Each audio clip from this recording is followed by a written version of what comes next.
ব্ৰহ্মপুত্ৰ টুৰিজিমৰ কাৰণে আমাৰ বহুত বস্তু আছে। আমি ৱৰ্ল্ড ক্লাছ আমাৰ ওচৰত ৱাইল্ড লাইফ আছে। পৃথিৱীত আটাইতকৈ বেছি ভাল নেশ্যনেল পাৰ্ক বুলি যদি কয় তেতিয়াহ'লে পৃথিৱীৰ আটাইতকৈ ক্লাছ 1 যদি নেশ্যনেল পাৰ্ক বুলি কয়, য'ত সঁচা সঁচিকে মানে ৱাইল্ড লাইফ দেখিবলৈ পায়, সেইখন ডেফিনেটলি কাজিৰঙা। কাজিৰঙাই অকল নহয়, আমাৰ আৰু তেনেকুৱা কেইবাখনো নেশ্যনেল পাৰ্ক আছে য'ত মানুহ আহিব পাৰে।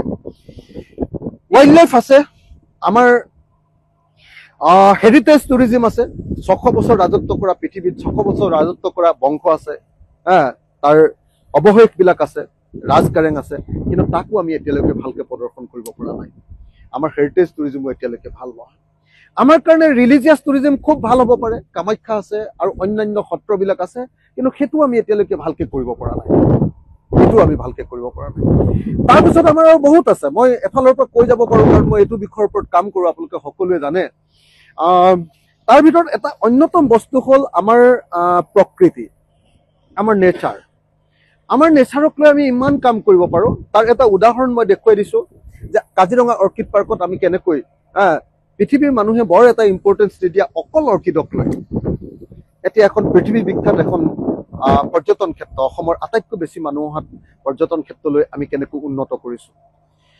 মই আজি কিন্তু আপোনালোকক পৰ্যটনৰ অন্য বিষয়বিলাকলৈ যাব খোজা নাই। তাৰ আগতে খালি কৈ ল'ব লাগিব যে অসমৰ পৰ্যটনৰ আৰু কেইটামান ডাঙৰ বিকাশ কৰিবলগীয়া বিষয়টো হ'লে অসমত আজি 97টা ট্ৰাইবছ আছে, জাতি জনগোষ্ঠী আছে। প্ৰত্যেকৰে নিজৰ সাজ পোছাক বেলেগ, প্ৰত্যেকৰে নিজৰ খোৱাৰ অভ্যাস বেলেগ, প্ৰত্যেকৰে নিজৰ কালচাৰ বেলেগ, প্ৰত্যেকৰে ৱে অফ লাইফ, জীৱন যাত্ৰা কেনেকে জীয়াই থাকিব, নাগা পৰিয়ালটো কেনেকে থাকিব, মিচিং পৰিয়ালটো কেনেকে থাকিব, বড়ো পৰিয়ালটো কেনেকে থাকে, দেউৰী পৰিয়ালটো কেনেকে থাকে, মুছলমান মানুহবিলাক চৰ চাপৰিত কেনেকে থাকে, চাহ বাগানৰ মানুহ কেনেকে থাকে, প্ৰত্যেকৰে নিজৰ জীৱন যাত্ৰা আছে। খাদ্যভাস আপোনালোকে দেখিছে যে আহোমৰ যেনেকে সাজপানী আছে, মিচিঙৰ তেনেকৈ ছাইমদ আছে। গোৱাই যদি অকল ফেনী বিক্ৰী কৰি ফেনীৰ কাৰণে পৃথিৱী বিখ্যাত হ'ব পাৰে, আমাৰ ইমান ৰাইজ ভটকা থকাৰ পাছতো আমি কিয় নোৱাৰো?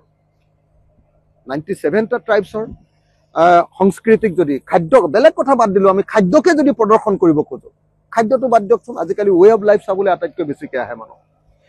গোৱাত এজন মানুহ, বিদেশী মানুহ 4 মাহ 5 মাহ 6 মাহ থাকে। কেলে?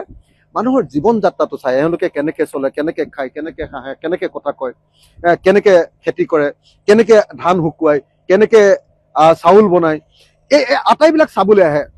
কিন্তু আমি এতিয়ালৈকে সেইবিলাকৰ কোনো বিকাশ ঘটাব পৰা নাই। কিন্তু মই আজি আপোনালোকক ক'ব খুজিছোঁ যে ব্ৰহ্মপুত্ৰক লৈ আমি কেনেকুৱা টুৰিজিম কৰিব পাৰোঁ। এই বিষয়টোলৈ আহিবৰ কাৰণে মই ইমানখিনি কথা ক'লো। এতিয়া চমুকে মই ব্ৰহ্মপুত্ৰক লৈ কেনেকে কৰিব পাৰোঁ।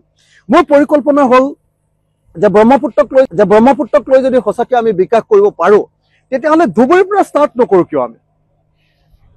এজন বিদেশীক ধুবুৰীত সেই বিখ্যাত আমাৰ কি ঘাট বুলি কয়, নেতাই ধুবুনী ঘাট। নেতাই ধুবুনী ঘাটত আমি কিয় আৰম্ভ নকৰোঁ এজন টুৰিষ্টক? নেতাই ধুবুনী ঘাট যদি দেখুৱাব খোজো, তেতিয়াহ'লে নেতাই ধুবুনী ঘাটৰ হিষ্ট্ৰীৰে ষ্টাৰ্ট কৰিব পাৰোঁ। তাৰ যিটো আপোনাৰ জনবিশ্বাস, তাৰে ষ্টাৰ্ট কৰিব পাৰোঁ। তাৰ কাষত সেই চৰ চাপৰি মানুহৰ জীৱন যাত্ৰা দেখুৱাব পাৰোঁ, মুছলমান মানুহৰ কালচাৰ দেখুৱাব পাৰোঁ। তাত পুৰণি বহুত আমাৰ বেংগলী মানুহ আছে, সেই বেংগলী মানুহৰ কালচাৰ দেখুৱাব পাৰোঁ। আৰু ধুবুৰী পুৰণি আমাৰ কোচ ৰাজবংশী মানুহৰ জীৱন যাত্ৰা, কালচাৰ সকলোবিলাক দেখুৱাব পাৰোঁ। তাৰে ষ্টাৰ্ট কৰিব পাৰোঁ আমি। তাৰপিছত আপুনি আহি থাকক, ধুবুৰীৰ পৰা জাহাজত লৈ আহক টুৰিষ্টক, বিদেশী টুৰিষ্টক, ভাৰতবৰ্ষৰ বেলেগ বেলেগ টুৰিষ্টক আপুনি জাহাজেৰে লৈ আহক। এতিয়া যদি আপুনি তাৰপিছত ধুবুৰীৰ পৰা আহি যদি যোগীঘোপা পালেহি, যোগীঘোপা যদি যে পাব, যোগীঘোপাত আমি আকৌ দেখুৱাব পাৰোঁ সেই ঠাইৰ পৰা, মানে ধুবুৰীৰ পৰা আহি থকাৰ পৰা ৰাভা পাই গ'লো, গাৰো পাই গ'লো। গাৰোৰ ডান্স দেখক না, ৰাভাৰ, বড়োৰ, সকলোবিলাক কি কি দেখুৱাব পাৰোঁ চব। বড়োসকলৰ বিখ্যাত কি কাৰণে জানেনে? বড়োসকলৰ যিটো আপোনাৰ এই যে তেওঁলোকৰ আৰনাইকে ধৰি যিমানবিলাক বস্তু আমাৰ হস্ত তাঁত শিল্প আছে, সেইটো বহুত বিখ্যাত। তাৰ উপৰিও আপুনি জানে যে ৰাভা আৰু গাৰোৰো এটা পাৰ্টে আকৌ লইনলুম কৰে। লইনলুম মানে আপোনালোকে নিশ্চয় জানে, কঁকালত বন্ধা তাঁতশাল, যিটো পাহাৰীয়া জনজাতিবিলাকে কৰে। গাৰোৰ সেইটো আমি ষ্টাৰ্ট কৰিব পাৰোঁ।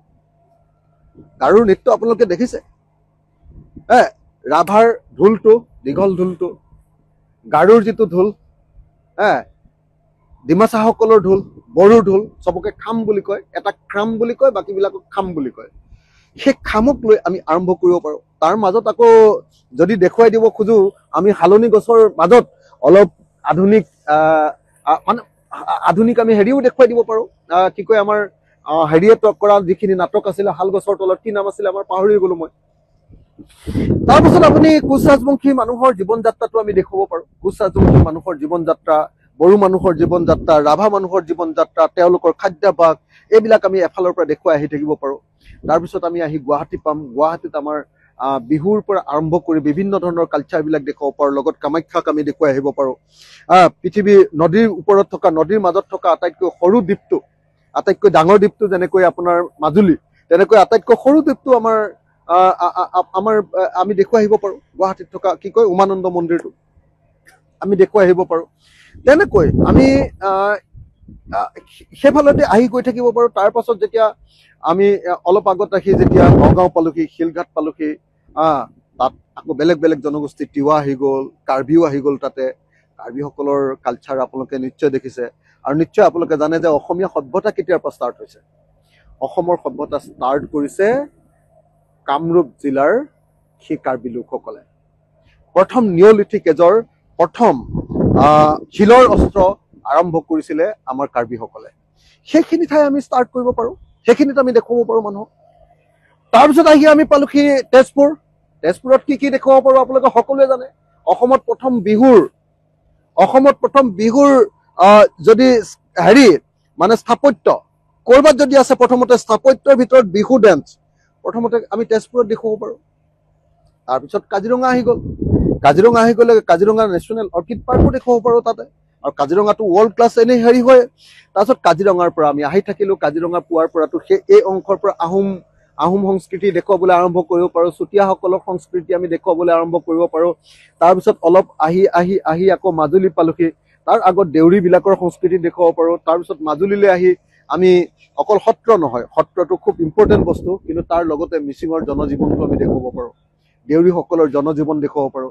আমাৰ পুৰণি মই ধুবুৰীত থাকি আহিলে, ধুবুৰীত আমি যেতিয়া আহিম, নদীয়ে নদীয়ে যেতিয়া আহি থাকিম, ধুবুৰীত আকৌ আমাৰ পুৰণি ধুবুৰীৰ মৃৎশিল্পটো দেখুৱাই আহিব পাৰোঁ, টেৰাকোটা ইণ্ডাষ্ট্ৰিটো। আকৌ মাজুলীত টেৰাকোটা ইণ্ডাষ্ট্ৰিটো বেলেগ অলপ, সেইটো আমি দেখুৱাব পাৰোঁ। মুঠতে অসমীয়া জাতিৰ, তাৰপিছত এনেকৈ ব্ৰহ্মপুত্ৰত যদি গৈ থাকোঁ মৰাণ মটকলৈকে কোন জাতিক লাগে আমাক? প্ৰত্যেকৰ জীৱন, নিজৰ সংস্কৃতি, নিজৰ ৱে অফ লাইফ, এই আটাইবিলাক আমি দেখুৱাব পাৰোঁ। কিন্তু এতিয়ালৈকে আমি অসমীয়া জাতিয়ে এনেকুৱা ধৰণে পৰিকল্পনা কৰা নাই যে আমি কি কি বস্তুক লৈ আমাৰ টুৰিজিম ষ্টাৰ্ট কৰিম, আমাৰ টুৰিজিমৰ বিকাশ কেনেকৈ কৰিম, আমি কেনেকৈ মানুহবিলাকক প্ৰফেশ্যনেল কৰিম, আমি কেনেকৈ অসমীয়া জাতিৰ টুৰিজিমৰ আটাইতকৈ ডাঙৰ বস্তুটো হ'ল অসমীয়া জাতিৰ অতিথিপৰায়ণতা। অসমীয়া জাতিৰ যিটো অতিথিপৰায়ণতা, সেই অতিথিপৰায়ণতাটোক আমি কিমান ধুনীয়াকৈ ব্যৱহাৰ কৰিব পাৰোঁ। হাউ উই গ্ৰীট, আমি কেনেকৈ নমস্কাৰ কৰোঁ, আমি কেনেকৈ কথা কওঁ, আমি কেনেকৈ হাঁহো, কেনেকৈ মানুহৰ লগত আচৰণ কৰোঁ, অচিনাকি মানুহৰ লগতো কেনেকৈ আমি খাপ খাই যাব পাৰোঁ, প্ৰত্যেকটো কথা টুৰিজিমৰ এটা এটা পাৰ্ট। কিন্তু আমি এতিয়ালৈকে কৰা নাই। খেতি আমাৰ টুৰিজিমৰ এটা ডাঙৰ পাৰ্ট হ'ব পাৰে। খেতি আপোনালোকে জানে আমি বাই ডিফল্ট উই আৰ অৰ্গেনিক, আমাৰ এনেকুৱা খেতি আছে। চাহ খেতিও আমাৰ টুৰিজিমৰ পাৰ্ট হ'ব পাৰে, কিন্তু আমি সেইবিলাক কৰা নাই। সেইকাৰণে মই ভাবোঁ যে আমাৰ টুৰিজিমৰ বিকাশ কৰিবৰ কাৰণে আমি এতিয়ালৈকে যিহেতু কাম কৰা নাই, আমি সেই কামবিলাক কৰিবলৈ চেষ্টা কৰা দৰকাৰ। যিকোনো মানুহ যদি আপুনি চায় যে যেতিয়াই নাৱত উঠিবলৈ পায়, নদীৰ মাজেদি আহি থাকে, মানুহ সকলো সুখী হয়। মানুহৰ জীৱনটো বৰ্ণাঢ্য জীৱন, সেই বৰ্ণাঢ্য জীৱনটোক আমি এই কাম কৰিব পাৰোঁ, কিন্তু এতিয়ালৈকে আমি তাক দেখুৱাবৰ কাৰণে এতিয়ালৈকে যত্ন কৰা নাই। সেইকাৰণে মই, আৰু আপোনালোকে জানে যে গোৱাত পানীক লৈ কি কি খেল হয়।